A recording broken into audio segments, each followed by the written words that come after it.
Hello students, good morning all of you. After the completion of cell organelle as a mitochondria, we move towards the next point. This is the oxysomes. Okay, oxysomes. What are the oxysomes? What are the structures of oxysomes? So listen carefully. Oxysomes, inner membrane of mitochondria. It is the part of mitochondria. Oxysomes are the part of mitochondria. Inner membrane of mitochondria bears numerous particles, oxysomes F1, F0, Fernandez Moran elementary particles mitochondrial particles म्हणजे काय तर मायटोकॉन्ड्रियाच्या inner मेम्ब्रेनमध्ये तुम्हाला numerous particles दिसतात आणि त्याच्यामध्ये ऑक्झिसोम्स असतात की ज्याला आपण F1 पार्टिकल असं सुद्धा म्हणू शकतो किंवा फर्नन्स मोरॅन पार्टिकल म्हणू शकतो, एलिमेंटरी पार्टिकल्स किंवा मायटोकॉन्ड्रियल पार्टिकल्स असं सुद्धा म्हणू शकतो. ओके, तर याचं स्ट्रक्चर कसं असतं डायग्रॅम मी मागील तासामध्ये तुम्हाला दाखवली होती. Each particles consist of head and stock. त्याच्यामध्ये एक हेड असतं आणि एक देठ असतं किंवा स्टॉक असतो और फूट असतो. ओके, हेडला आपण F1 म्हणतोय. Lollipop head faces towards मॅट्रिक्सच्या आतल्या बाजूला असतात and foot F0 is embedded in inner मेम्ब्रेनच्या आतमध्ये ते F0 पार्टिकल्स असतात. Head acts as the enzyme ATP synthase. म्हणजे काय तर जे हेड आहे which is oriented towards the matrix which have the enzyme ATP synthase and which is very essential for the synthesis of ATP. What is ATP? ATP is the adenosine triphosphate. So head acts as the enzyme ATP synthase and foot as proton channel. Oxysomes are involved in proton pumping and ATP synthesis. म्हणजेच काय तर हे ऑक्झिसोम्स जे की मायटोकॉन्ड्रियाच्या inner मेम्ब्रेनवर particles आहेत ते याच्यामध्ये involve असतात. प्रोटॉन पंपिंग आणि ATP सिंथेसिससाठी आवश्यक असतात. Okay, so this is all over about the structure of mitochondria, inner the structure of F1 particle or mitochondrial particle असं. Okay, after that we move towards the next point and very important point. This is the plastids. आपण लक्षात ठेवायचं आहे की आपण जे बघत आहोत ते आपण काय बघत आहोत युकॅरियोटिक सेलचं स्ट्रक्चर बघत आहोत आणि युकॅरियोटिक सेलचे एक्झाम्पल्स 2 आहेत मी तुम्हाला सांगितलेले आहेत. म्हणजे त्याच्यामध्ये प्लॅन्ट्स आणि ॲनिमल्स या सगळ्या सेल्स युकॅरियोटिक सेल्स आहेत आणि त्याच्यामध्ये when we think about the plant सेलमध्ये एक ॲडिशनल सेल ऑर्गॅनेल प्रेझेंट असतो जो मेम्ब्रेन बाउंड असतो आणि तो फोटोसिंथेसिस प्रक्रियेसाठी अतिशय महत्त्वाचा असतो आणि त्याचं नाव आहे क्लोरोप्लास्ट. त्याच्या अंडर आपण हा क्लोरोप्लास्ट कशाच्या अंडर येतो किंवा त्या स्ट्रक्चरला आपण काय म्हणतो, कुठं प्रेझेंट असतो, त्याचं फंक्शन काय आहे या संदर्भात आपण चर्चा करणार आहोत. Okay, so let's start with the plastids. Plastids are the cell organelles which is present in the plant cell and which they perform very important role in the photosynthesis.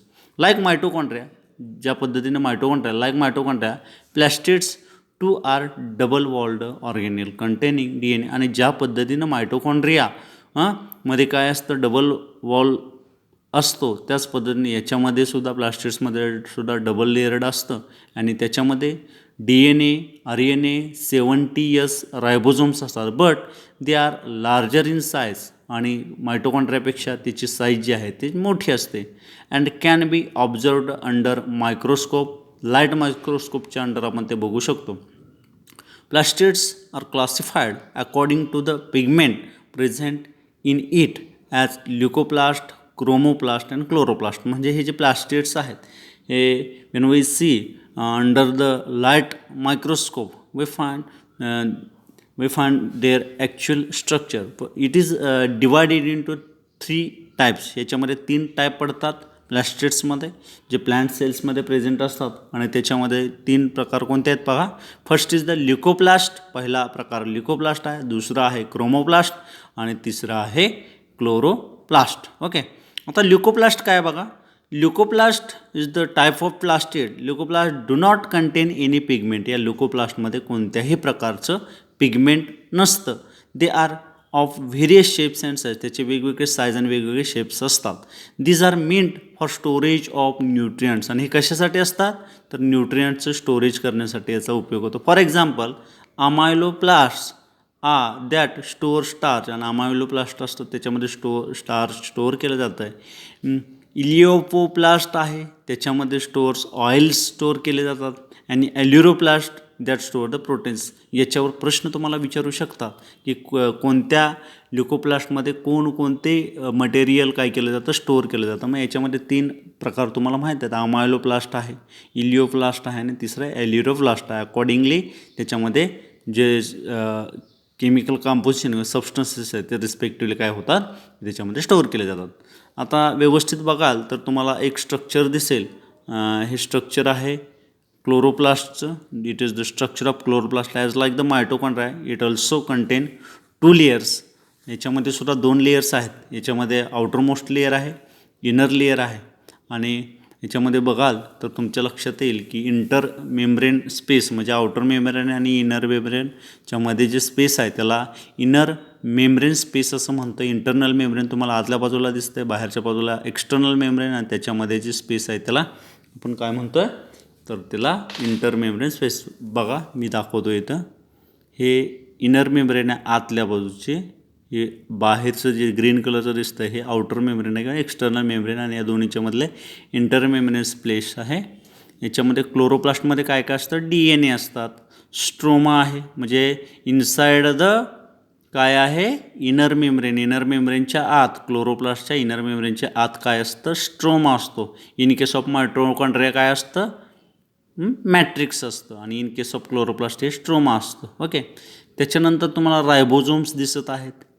प्लास्टोग्लोब्युल्स याच्यामध्ये तुम्हाला ब्लॅक कलरचे दिसत आहेत. आणि हे सगळे जे आहेत ते granum and which is formed by the याच्यामध्ये काय डिस्क लाईक स्ट्रक्चर्स असतात हो ना.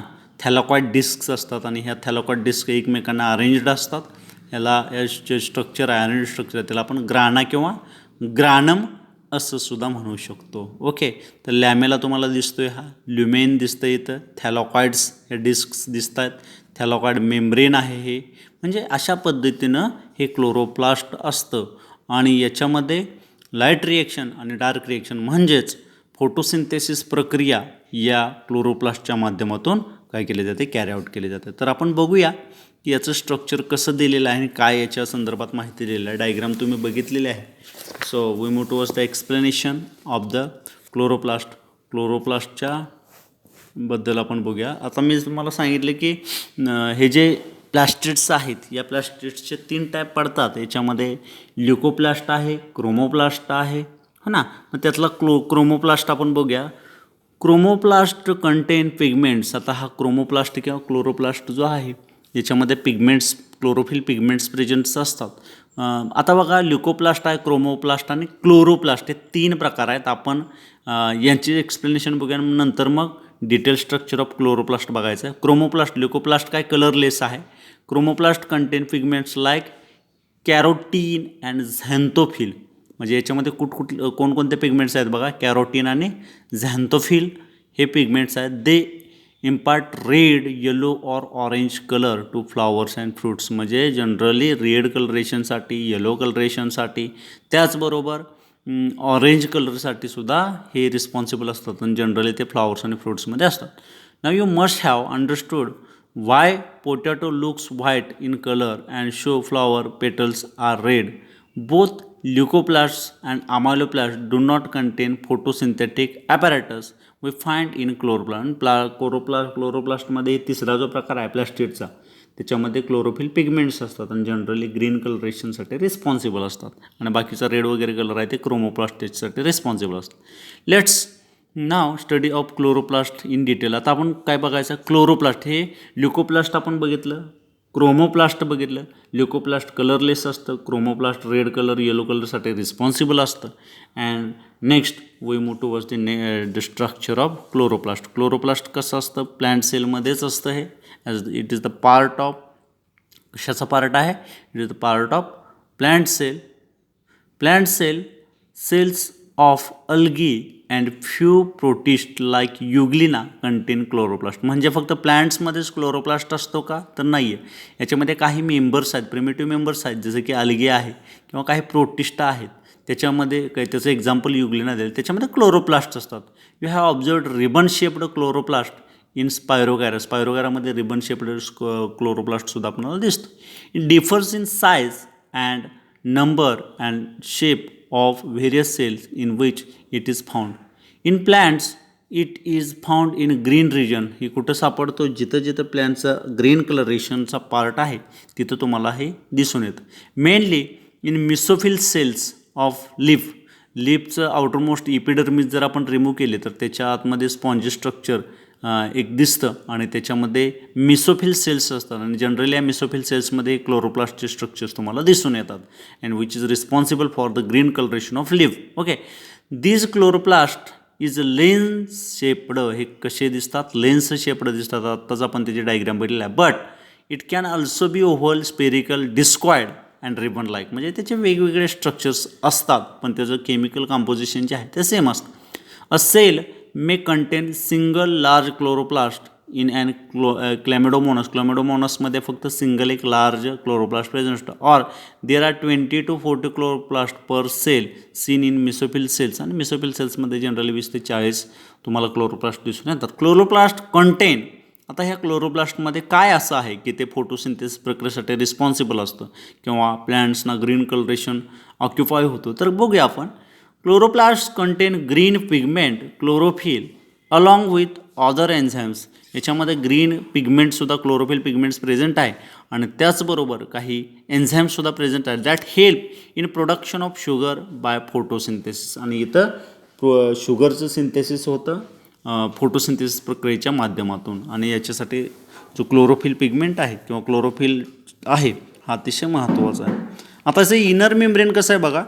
The inner membrane of double walled chlorophyll is comparatively less permeable. आणि हे कमी परमिएबल असतं as compare to mitochondria. Inside the cavity of inner membrane there is another set of membranous sacs called thylakoids. आणि inner मेम्ब्रेनच्या आतमध्ये disk like structures असतात आणि या डिस्क लाईक स्ट्रक्चर्सना आपण काय म्हणतो? थॅलाकॉइड डिस्क्स म्हणतो. आणि असे थॅलाकॉइड्स डिस्क एका स्टॅक्समध्ये अरेंज केले जातात आणि त्याला आपण ग्राना असं म्हणतो किंवा ग्रानम असं म्हणतो. Thylakoids are arranged in the form of stacks called grana, singular granum. The grana are connected to each other. आणि हे ग्राना एकमेकांना अरेंज केले जातात by means of membranous tubules called the stromal lamella किंवा stromal लॅमेलानं ते एकमेकांना joint केलेले असतात. ओके, आता याच्यानंतर आपण बघूया स्ट्रोमल लॅमेला किंवा stroma lamella. Space outside thylakoids it is the field with stroma. आणि या थॅलाकॉइड डिस्कच्या बाहेर जे फ्लुइड असतं त्याला आपण स्ट्रोमा असं म्हणतो. इन केस ऑफ मायटोकॉन्ड्रिया आपण नाव काय दिलं आहे त्याला? आपण त्याचं नाव दिलेलं आहे मॅट्रिक्स. आणि in case of chlorophyll pigments किंवा इन केस ऑफ क्लोरोप्लास्ट ह्या फ्लुइडला आपण नाव काय दिलं? Stroma. Okay, the stroma and the space inside thylakoid contain various enzymes essential for photosynthesis. आणि ह्याच्यामध्ये जे एन्झाईम्स असतात ते फोटोसिंथेसिससाठी अतिशय महत्त्वाचे असतात. Like other plastids stroma of chloroplast also content DNA and ribosomes. आणि याच्यामध्ये सुद्धा DNA and रायबोझोम्स प्रेझेंट असतात. म्हणून मी मगाशीच तुम्हाला सांगितलेलं होतं की आपल्या सेलमध्ये युकॅरियोटिक सेलमध्ये दोन जे स्ट्रक्चर्स आहेत म्हणजे इन केस ऑल ओव्हर युकॅरियोटिक सेलच्या संदर्भात मी सांगतो आहे. त्याच्यामध्ये दोन सेल ऑर्गॅनेल्स असे आहेत की ज्याच्यामध्ये सेल्फ ओन DNA असतो आणि म्हणून त्या दोन्ही स्ट्रक्चर्सना आपण सेमी ॲटॉनॉमस बॉडीज म्हणतो. की त्याचं उदाहरण पहिलं आहे मायटोकॉन्ड्रिया आणि दुसरं आहे chloroplast. Okay, I hope all of you understanding very well. असं मला वाटतं की तुम्हाला हे लक्षात आलं असेल. नेक्स्ट पिरियडमध्ये आपण रायबोझोम्सचं स्ट्रक्चर कसं असतं आपण 30+50 किंवा 80-70 इयर्स या रायबोझोमची जी नावं देतो हे कशा पद्धतीचं असतात या संदर्भात आपण नेक्स्ट लेक्चरमध्ये बघणार आहोत. ओके, इथं आपण थांबूया. Thank you very much.